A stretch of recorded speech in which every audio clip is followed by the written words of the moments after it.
I am Beth. Welcome to today's reading. We are in 3rd Maccabees, chapters 2 to 4. Then the high priest Simon, facing the sanctuary, bending his knees and extending his hands with calm dignity, prayed as follows: Lord, Lord, King of the heavens and sovereign of all creation, holy among the holy ones, the only ruler, almighty, give attention to us who are suffering grievously from an impious and profane man, puffed up by his audacity and power. For you, the creator of all things and the governor of all, are a just ruler, and you judge those who have done anything in insolence and arrogance. You destroyed those who in the past committed injustice, among whom were even giants who trusted in their strength and boldness, whom you destroyed by bringing on them a boundless flood. You consumed with fire and sulfur the people of Sodom, who acted arrogantly, who were notorious for their vices. And you made them an example to those who should come afterward. You made known your mighty power by inflicting many and varied punishments on the audacious Pharaoh who had enslaved your holy people Israel. And when he pursued them with chariots and a mass of troops, you overwhelmed him in the depths of the sea, but carried through safely those who had put their confidence in you, the ruler over the whole creation. And when they had seen the works of your hands, they praised you, the Almighty, you, O King, when you had created the boundless and immeasurable earth, chose this city and sanctified this place for your name. Though you have no need of anything, and when you had glorified it by your magnificent manifestation, you made it a firm foundation for the glory of your great and honored name. And because you love the house of Israel, you promised that if we should have reverses and tribulation should overtake us, you would listen to our petition when we come to this place and pray. And indeed, you are faithful and true. And because oftentimes when our fathers were oppressed, you helped them in their humiliation and rescued them from great evils. See now, O holy King, that because of our many and great sins, we are crushed with suffering, subjected to our enemies, and overtaken by helplessness. In our downfall, this audacious and profane man undertakes to violate the holy place on earth dedicated to your glorious name. For your dwelling is the heaven of heavens, unapproachable by human beings. But because you graciously bestowed your glory on your people Israel, you sanctified this place. Do not punish us for the defilement committed by these men, or call us to account for this profanation. Otherwise, the transgressors will boast in their wrath and exalt in arrogance of their tongue, saying, We have trampled down the house of the sanctuary, as the houses of the abominations are trampled down. Wipe away our sins and disperse our errors, and reveal your mercy at this hour. Speedily let your mercies overtake us, and put praises in the mouth of those who are downcast and broken in spirit, and give us peace. Thereupon God, who oversees all things, the first Father of all, holy among the holy ones, having heard the lawful supplication, scourged him who had exalted himself in insolence and audacity. He shook himself on this side and that, as a reed shaken by the wind, so that he lay helpless in his limbs, on the ground, and besides being paralyzed in his limbs, was unable even to speak, since he was smitten by a righteous judgment. Then both friends and bodyguards, seeing the severe punishment that had overtaken him, and fearing that he would lose his life, quickly dragged him out, panic-stricken in their exceedingly great fear. After a while he recovered, and though he had been punished, he by no means repented, but went away uttering bitter threats. When he arrived in Egypt, he increased his deeds of malice, abetted by the previously mentioned drinking companions and comrades, who were strangers to everything just.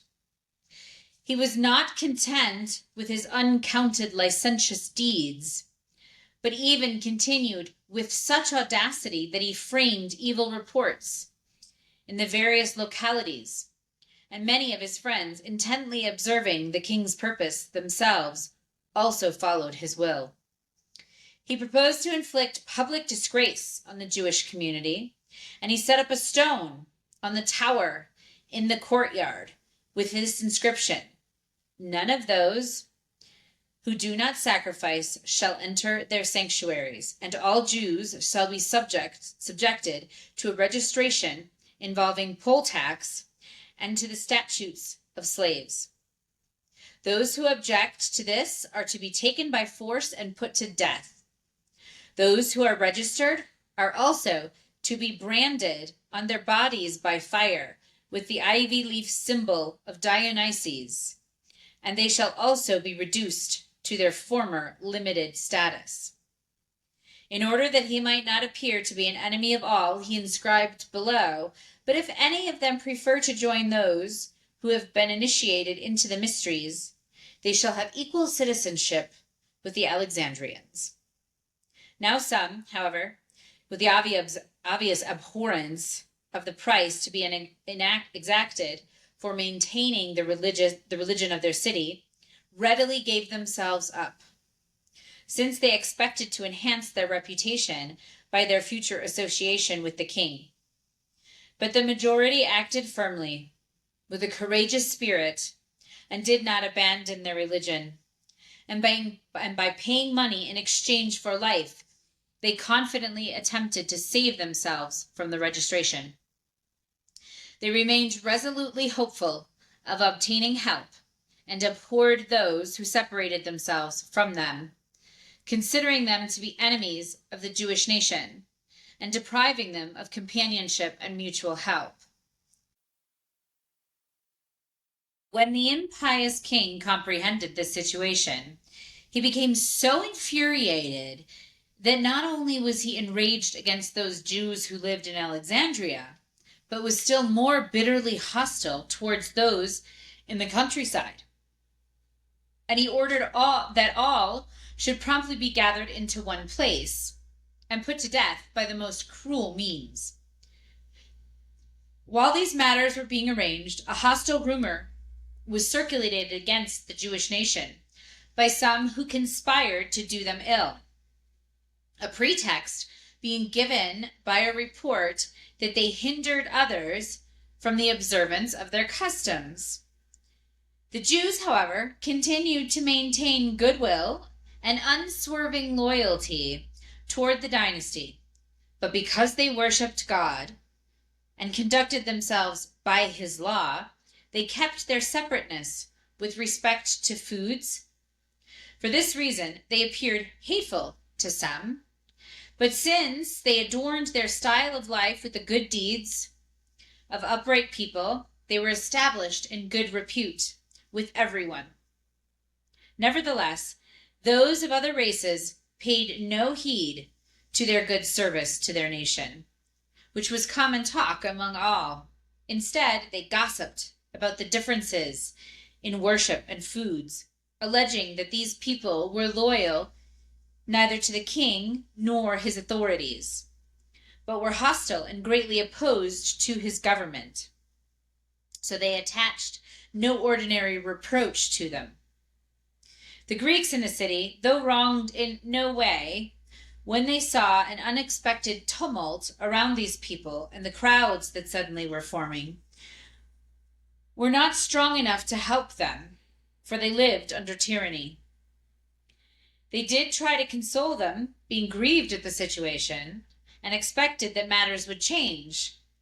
For such a great community ought not to be left to its fate when it had committed no offense.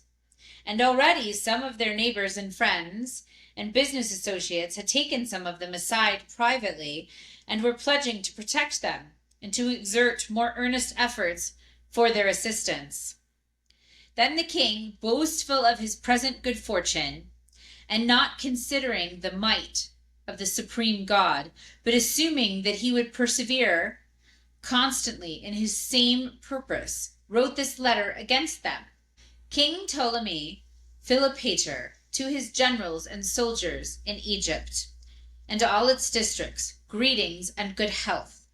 I myself and our government are faring well. When our expedition took place in Asia, as you yourselves know, it was brought to conclusion, according to plan, by the gods' deliberate alliance with us in battle. And we considered that we should not rule the nations inhabiting Coelesyria and Phoenicia by the power of the spear, but should cherish them with clemency and great benevolence, gladly treating them well. And when we had granted very great revenues to the temples in the cities, we came on to Jerusalem also, and went up to honor the temple of those wicked people who never cease from their folly. They accepted our presents by word, but insincerely by deed. Because when we proposed to enter their inner temple and honor it with magnificent and most beautiful offerings, they were carried away by their traditional arrogance and excluded us from entering. But they were spared the exercise of our power because of the benevolence that we have toward all. By maintaining their manifest ill will towards us, they became the only people among all nations who hold their heads in high defiance of kings and their own benefactors, and are unwilling to regard any action as sincere.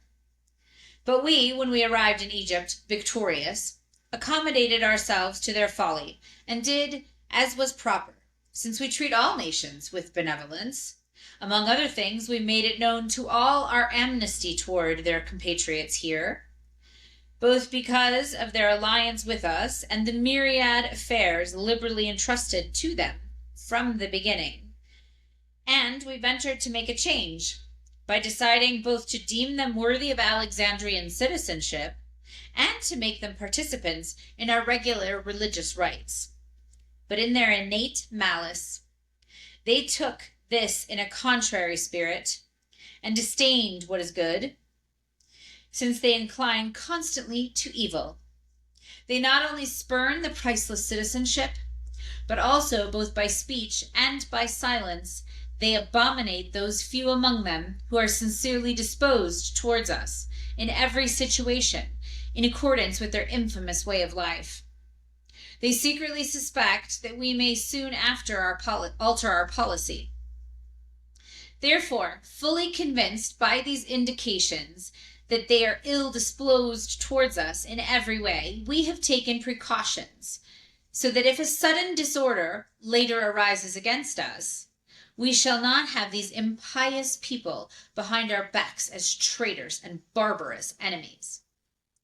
Therefore, we have given orders that as soon as this letter arrives, you are to send to us those who live among you, together with their wives and children, with insulting and harsh treatment, and bound securely with iron fetters, to suffer the sure and shameful death that benefits enemies. For when all of these have been punished, we are sure that for the remaining time the government will be established for ourselves in good order and in the best state. But those who shelter any of the Jews, whether old people or children or even infants, will be tortured to death with the most hateful torments, together with their families. Any who are willing to give information will receive the property of those who incur the punishment, and also 2,000 drachmas from the royal treasury, and will be awarded their freedom. Every place detected sheltering a Jew is to be made unapproachable and burned with fire, and shall become useless for all time to any mortal creature. The letter was written in the above form. In every place, then, where this decree arrived, a feast at public expense was arranged for the Gentiles, with shouts and gladness for the inveterate enmity that had long ago been in their minds and was now made evident and outspoken. But among the Jews there was incessant mourning, lamentation, and tearful cries. Everywhere their hearts were burning, and they groaned because of the unexpected destruction that had suddenly been decreed for them. What district or city, or what habitable place at all, or what streets were not filled with mourning and wailing for them? For with such harsh and ruthless spirit were they being sent off altogether by the generals in several cities, that in sight of their unusual punishments, even some of their enemies, perceiving the common object of pity before their eyes, reflected on the uncertainty of life, and shed tears at the most miserable expulsion of these people. For a multitude of gray-headed old men, sluggish and bent with age, was being led away, forced to march at a swift pace, by the violence with which they were driven in such a shameful manner. And young women who had just entered the bridal chamber to share married life exchanged joy for wailing, their myrrh-perfumed hair sprinkled with ashes, and were carried away unveiled, altogether raising a lament instead of a wedding song, as they were torn by the harsh treatment of the heathen. In bonds and in public view, they were violently dragged along as far as the place of embarkation. Their husbands, in the prime of youth, their necks encircled with ropes instead of garlands, spent the remaining days of their marriage festival in lamentation instead of good cheer and youthful revelry, seeing death immediately before them. They were brought on board like wild animals, driven under the constraint of iron bonds. Some were fastened by the neck to the benches of the boats. Others had their feet secured by unbreakable fetters. And in addition, they were confined under a solid deck, so that with their eyes in total darkness, they would undergo treatment befitting traitors during the whole voyage. When these people had been brought to the place called Shadia, and the voyage was concluded as the king had decreed, he commanded that they should be enclosed in the hippodrome that had been built with a monstrous perimeter wall in front of the city, and that was well suited to make them an obvious spectacle to all coming back into the city and to those from the city going out to the country, so that they could neither communicate with the king's forces nor in any way claim to be inside the circuit of the city. And when this happened, the king, hearing that the Jews' compatriots from the city frequently went out in secret to lament bitterly to the ignoble misfortune of their kindred, ordered in his rage that these people be dealt with in precisely the same fashion as the others, not omitting any detail of their punishment. The entire race was to be registered individually, not for the hard labor that has been briefly mentioned before, but to be tortured with the outrages that he had ordered, and at the end to be destroyed in the space of a single day. The registration of these people was therefore conducted with bitter haste and zealous intensity from the rising of the sun until the setting, coming to an end after 40 days, but still uncompleted. The king was greatly and continually filled with joy, organizing feasts in honor of all his idols, with a mind alienated from truth, and with a profane mouth, praising speechless things that are not able even to communicate or to come to one's help, and uttering improper words against the supreme God. But after the previously mentioned interval of time, the scribes declared to the king that they were no longer able to take a census of the Jews because of their immense number. Though most of them were still in the country, some still residing in their homes, and some at the place, the task was impossible for all the generals in Egypt. After he had threatened them severely charging that they had been bribed to contrive a means of escape. He was clearly convinced about the matter when they said and proved that both the paper and the pens they used for writing had already given out. But this was an act of invincible providence of him who was aiding the Jews from heaven. Revelation 17.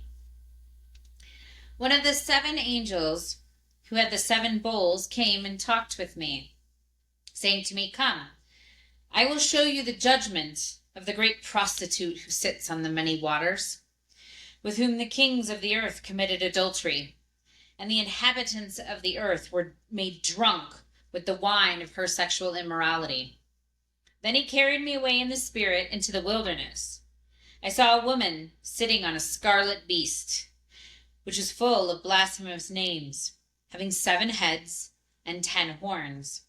The woman was arrayed in purple and scarlet, and adorned with gold and precious stones and pearls, and having in her hand a golden cup full of abominations and the filth of her sexual immorality.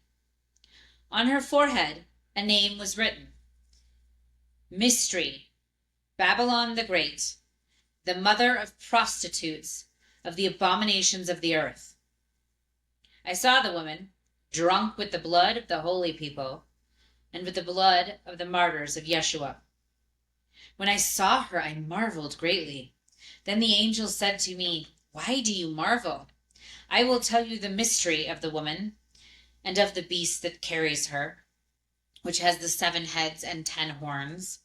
The beast which you saw was and is not, and is to ascend out of the bottomless pit and go to destruction.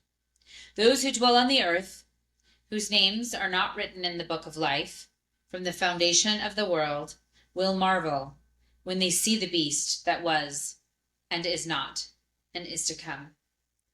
Here is the mind which has wisdom.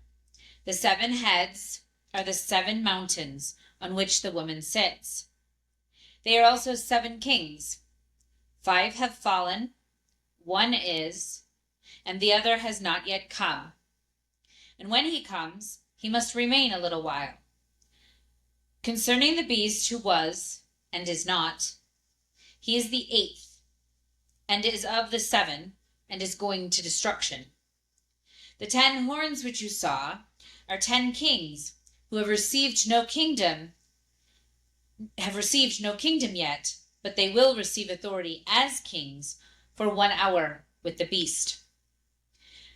These are of one mind, and will give their power and authority to the beast. These will wage war with the Lamb, but the Lamb will overcome them, for he is the Lord of lords and King of kings. Those who are with him are called and chosen and faithful.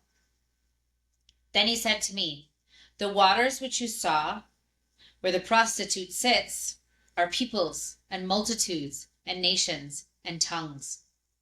These 10 horns and the beast which you saw will hate the prostitute. They will make her desolate and naked, and devour her flesh, and burn her with fire. For God has put in their hearts to fulfill his will, and to be of one mind, and to give their kingdom to the beast, until the words of God are fulfilled. The woman who you saw is that great city which reigns over the kings of the earth." Psalm 15. Lord, who will abide in your tabernacle? Who will dwell in your holy hill? He who walks uprightly and does righteousness, and speaks truth in his heart. He who does not slander with the tongue, and does no evil to his neighbor, nor bears any reproach against his friend, in whose eyes a vile person is despised, but who honors those who fear the Lord. He who swears to avoid evil and does not change. He who does not put his money out to usury, nor take a bribe against the innocent. He who does these things will never be moved. Proverbs 15. A soft answer turns away wrath, but grievous words stir up anger. The tongue of the wise uses knowledge aright, but the mouth of fools pours out foolishness. The eyes of the Lord are in every place, keeping watch on the evil and the good. A wholesome tongue is a tree of life, but perverseness in it crushes the spirit. A fool despises his father's instruction, but he who regards reproof is prudent. In the house of the righteous is much treasure, but in the revenue of the wicked is trouble. The lips of the wise disperse knowledge, but the heart of the foolish does not do so. The sacrifice of the wicked is an abomination to the Lord, but the prayer of the upright is his delight. The way of the wicked is an abomination unto the Lord, but he loves him who follows after righteousness. Correction is grievous to him who forsakes the way, and he who hates reproof will die. Death and destruction are before the Lord. So how much more the hearts of the children of men? A scorner does not love one who reproves him, nor will he go to the wise. A merry heart makes a cheerful countenance, but by sorrow the heart of the spirit is broken. The heart of him who has understanding seeks knowledge, but the mouth of fools feeds on foolishness. All the days of the afflicted are evil, but he who is of a merry heart has a continual feast. Better is little with the fear of the Lord than great treasure with trouble. Better is the dinner of herbs where love is than a fatted calf with hatred. A wrathful man turns up strife, but he who is slow to anger appeases strife. The way of the slothful man is a hedge of thorns, but the way of the righteous is made plain. A wise son makes a father glad, but a foolish man despises his mother. Folly is a joy to him who is destitute of wisdom, but a man of understanding walks uprightly. Without counsel, purposes are disappointed, but in the multitude of counselors they are established. A man has joy by the answer of his mouth, and a word spoken in due season. How good it is! The way of life leads above for the wise, that he may depart from Sheol below. The Lord will destroy the house of the proud, but he will establish the border of the widow. The thoughts of the wicked are an abomination to the Lord, but the words of the pure are pleasant words. He who is greedy of gain troubles his own house, but he who hates bribes will live. The heart of the righteous studies to answer, but the mouth of the wicked pours out evil things. The Lord is far from the wicked, but he hears the prayer of the righteous. The light of the eyes rejoices the heart, and a good report makes the bones healthy. The ear that hears the reproof of life abides among the wise. He who refuses instruction despises his own soul, but he who hears reproof gains understanding. The fear of the Lord is the instruction of wisdom, and before honor is humility. Thus ends the reading for today. Never walk alone.